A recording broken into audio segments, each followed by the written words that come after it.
გამარჯობა, მე ვარ გიორგი. დღეს წარმოგიდგენთ საქართველოში ერთ-ერთი ყველაზე ძლიერი კომპიუტერის აწყობის ვიდეოს, რომელიც იქნება სრულიად წყალზე, custom build-ი, თავისი მოდიფიკაციებით. მსგავსი ტიპის კომპიუტერი საქართველოში დამიჯერეთ, რომ ბევრს არ აქვს აწყობილი. ეს არის ბოლო თაობის ნაწილებით. ჩვენი მისია არის, რომ საქართველოში განვითარდეს წყალზე აწყობილი სისტემები, custom water cooling-ი, ესე ვთქვათ, და ეს სფერო იყოს წარმატებული და ყველა შეეძლოს გამოიყენოს ეს ბენეფიტები მსგავსი კომპიუტერების. მსგავსი სისტემები ყოველთვის არის ძლიერი იმათთან შედარებით, რომლებიც არის უბრალოდ ან დაშტამპულ წყალზე აწყობილი, ან უბრალოდ ჰაერის გაგრილებაზე აწყობილი. ეს სფერო არის კონკრეტულად მათთვის, ვისაც სურს ნაწილებიდან გამოიყენოს მაქსიმალური შესაძლებლობები, ესე ვთქვათ.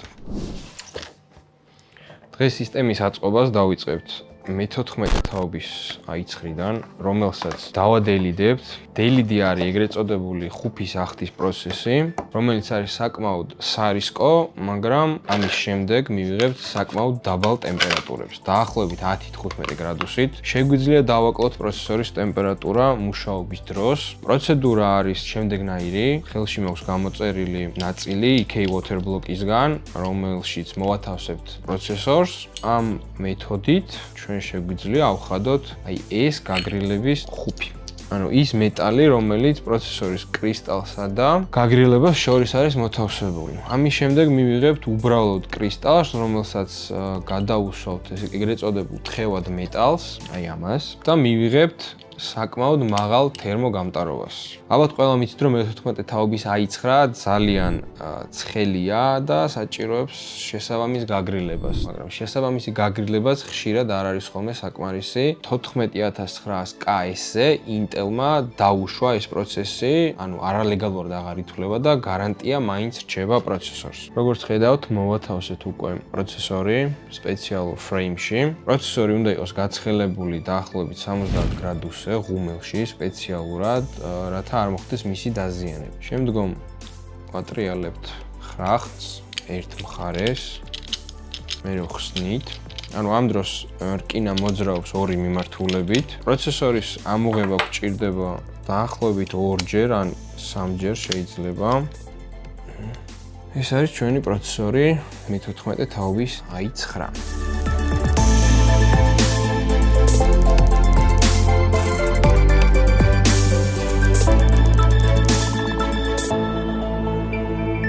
ჩვენს მე-14 თაობის i9-ს მოვათავსებთ Asus-ის ყველაზე ძლიერ დედაბარათზე. ეს არის ROG Maximus 790 Apex Encore, რომელიც არის overclockerების და იმ ადამიანების, რომელიც კონკრეტულად ამ სპორტში მოღვაწეობენ, მათი საყვარელი დედაბარათი. ჩვენ ადგილზე გვაქვს 2 ოპერატიული სლოტი, 2 ზუსტად იმიტომ, რომ DDR5-ის სტაბილურობა მოგეხსენებათ ალბათ როგორიც არის. 4 ოპერატიულს ფიზიკურად ვერ ჩართავთ ერთ სიხშირეზე, გულისხმობ მაღალ სიხშირეს, დაახლოებით 6000, 7000 და 8000. ჩვენ ამ სისტემაში ვაყენებთ 8200 MHz-იან DDR5-ის G-Skills ოპერატიულებს, რომელიც ასევე იქნება წყალზე გაგრილებული.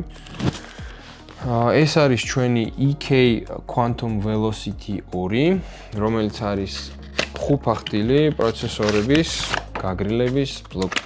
ეს უნდა დავშალოთ და გადავაწყოთ პროცესორი.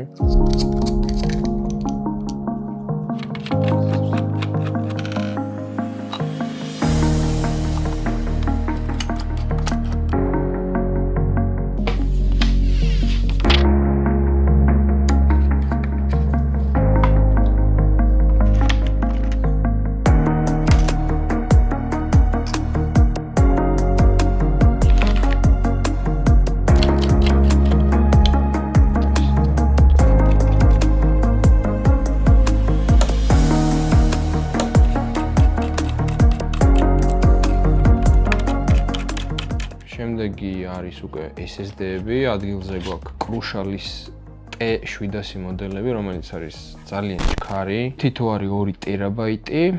ამას დავამონტაჟებთ დედაბარათზე.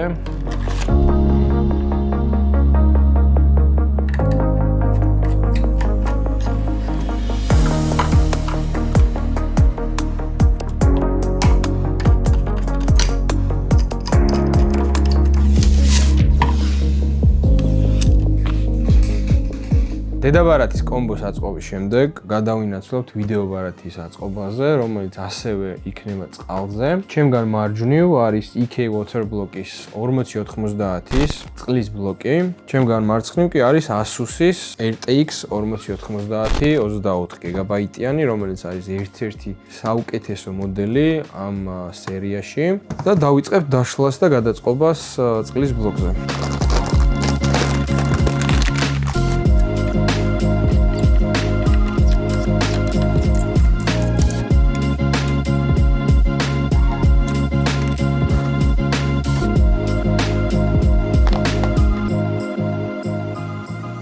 გადავედით ვიდეო ბარათის წყლის ბლოკის დაყენებაზე, დამონტაჟებაზე. მაგიდაზე გვიდევს ვიდეო ბარათი 4090, რომელსაც უნდა წავუსვათ თხევადი მეტალი, ასევე წყლის ბლოკსაც უნდა წავუსვათ თხევადი მეტალი, მაგრამ აუცილებელია რომ გვახსოვდეს, რომ თხევადი მეტალის წასმის დროს გავაკეთოთ იზოლირება კომპონენტების, რომელიც არის მოთავსებული ვიდეო ჩიპის გარშემო. აი ამ ადგილას. ვიღებთ ფრჩხილის ლაქს, ყველაზე მარტივი მეთოდი და წავუსვავთ ვიდეო ბარათის ჩიპის გარშემო.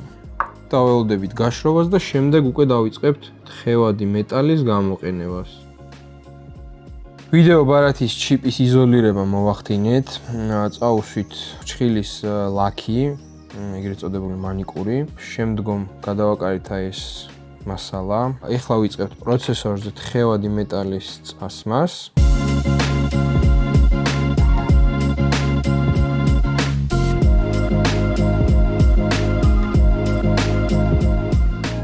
დავასრულეთ დედაბარათის, ვიდეო ბარათის და ოპერატიულობის წყლის ბლოკზე აწყობა. ეხლა გადავდივართ кейსის დამონტაჟებაზე, ანუ motherboards, დედაბარათს დავამონტაჟებთ кейსში. ადგილზე გვაქვს EK water block-ის რადიატორები, 2 ცალი 280 მმ-იანი რადიატორი, რომელზეც დგება 4 ცალი ფენი, ერთ მხარეს, მეორე მხარესაც 4 ცალი ფენი, ანუ 8 ფენი დგება თითო 480 მმ-იან რადიატორზე. ასევე გვაქვს 360 მმ-იანი რადიატორი, რომლის სისქეც არის 60 მმ. кейსი არის Corsair-ის 1000D. ესეთი მოდელი. кейსის პლუსი არის პირველ რიგში ის, რომ აქვს სამოძრაო სივრცე, სადაც რადიატორები დგება, ქვევით და ზევით. ზედამხარე არის custom made, ანუ საქართველოში არის დამზადებული ლაზერზე გამოუჭერით სპეციალური მეტალი, სპეციალური სისქის და როგორც ხედავთ, შეღებილი არის თერმულად custom made შრაუდი გვაქვს. кейსისთვის სპეციალურად დამზადებული. ეს მეტალიც არის საქართველოში დამზადებული და ეს ნაწილიც არის, ესე ვთქვათ, გაპრიალებული, გაპოლირებული შემდგომ.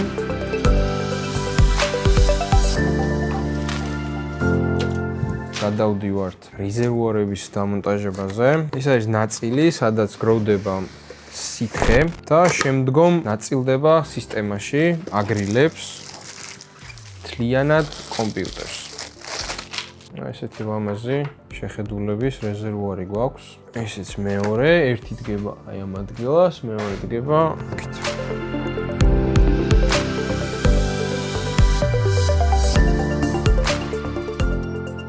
კაბელების არჩევანზე ლურჯი და შავი ფერის გადავწყვიტეთ. კონკრეტული კაბელები არის Cable Mods-ის, საკმაოდ ხარისხიანი.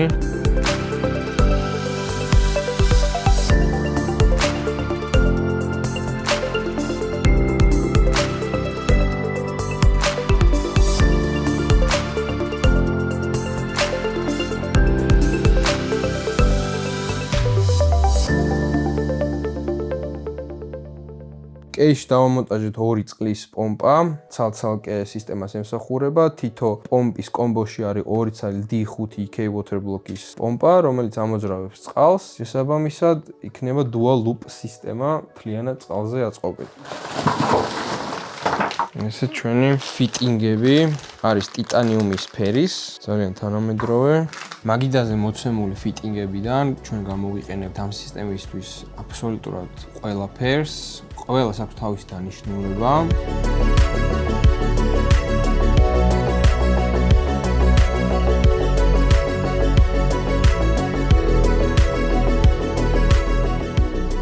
გადავდივართ შემდეგ ეტაპზე, რომელიც არის რადიატორების დამაგრება, ასე ფენების, ადგილზე გვაქვს Phanteks-ის D30 120 მმ-იანი, რომელიც არის ერთ-ერთი საუკეთესო მოდელი ამ სფეროში. აქვს საკმაოდ მაღალი ბრუნი, დიდი წნევით შეუძლია ჰაერის შეტანა და გატანა. გვაქვს ორი ვარიანტი, ერთი არის სტანდარტული რეგულარული ფორმის ფანი და მეორე არის რევერსული, ანუ ვიზუალურად ჩანს რომ ფანი წინიდან იყურება, ესე ვთქვათ, მაგრამ ჰაერი გაქვს მეორე მხარეს.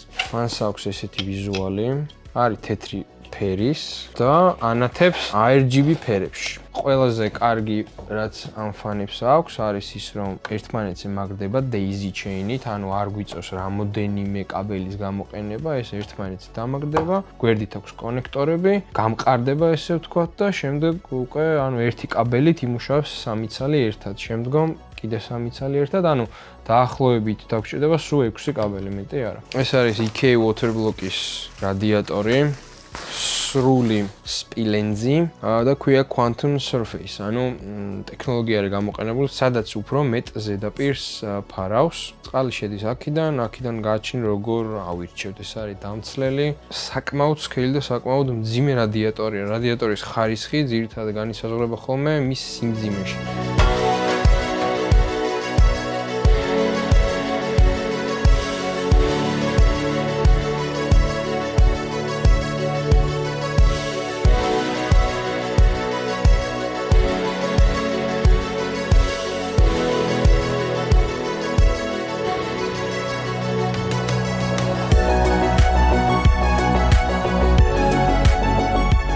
ვიდეო ბარათის დროც მოვიდა, ჩვენი 4090 STRIX-ი უნდა მოვათავსოთ სისტემაში, ვერტიკალურად, აი ესე ლამაზად ჩაიდგმევა და შემდგომ უკვე შევაერთებთ და უკვე გავდივართ ფინიშის ხაზთან იქნებით მალე.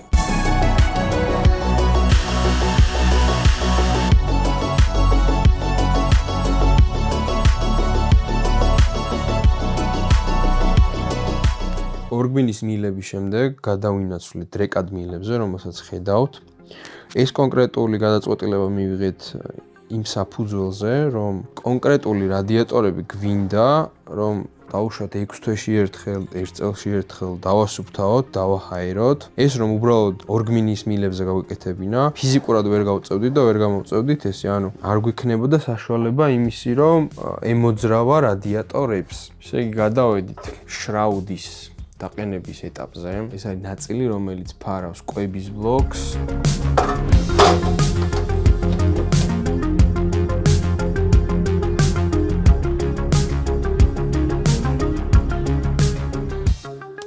შევუშვათ ჰაერი წნევით სისტემაში.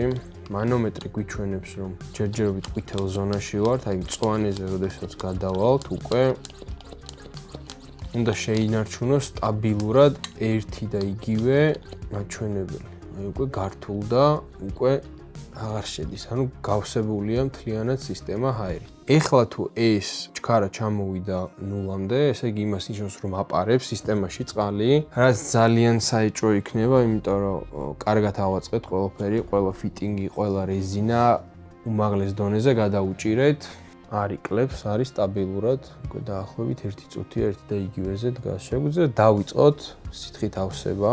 წყლის ჩასხმის ეტაპზე ვართ უკვე. სითხეს გამოვიყენებთ კომპანია EK waterblock-დან. პროცესორისთვის გადავწყვიტე, რომ გამოვიყენო ლურჯი ფერის სითხე, რომელიც არის ანტიკოროზიული.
დავასრულეთ ჩვენი სისტემის აწყობა. არის ძალიან გრილი, შედეგები არის სასწაული.